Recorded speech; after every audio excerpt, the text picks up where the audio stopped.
1526 में तो बाबर भारत में आ गए थे। 1526 के पहले लोधी का जो साम्राज्य था वह साम्राज्य पतन की तरफ जा रहा था। 1521-22 में ये जो हमारी दीपमालिका का जो पर्व है, अर्थात मकर के शनि, धनु के गुरु, कन्या के शुक्र, तुला के बुध तथा तुला में ही सूर्य और चंद्र की जो व्यवस्था बनी हुई है, ये दोनों एक दूसरे से तुलनात्मक रूप से टैली कर रही हैं। अर्थात हम कुछ पुराने इतिहास को यहाँ पे दोहरा सकते हैं।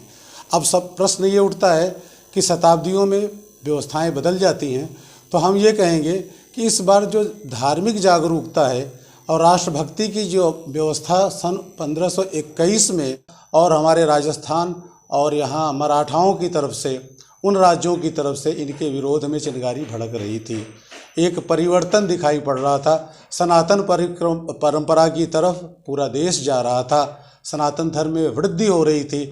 अतः इस बार जो हमारी दीपमालिका का पर्व 5 पर्व है, वो सिमट करके यद्यपि 4 पर्वों में हो गया है, परंतु यह हमें एक नई जागृति देगा और हमारी जो मानसिकता है हमारे राजनेताओं की, वह सनातन धर्म और भारतीयता की तरफ जाएगी और हमारी आर्य संस्कृति प्रबलता के साथ ऊपर आएगी।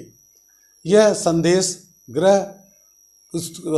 जो ग्रहमंडल है उनकी जो स्थितियां हैं वो दे रही है। शनि और गुरु जब भी एक ही अवस्था में आते हैं तो 60 वर्ष के बाद ऐसी स्थितियां बनती है या उसके गुणक के कालखंड के बाद बनते हैं।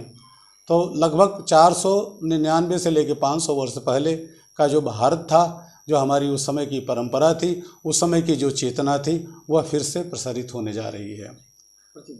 धनु का जो गुरु पंडित ब्रजेंद्र मिश्र, प्रयागराज।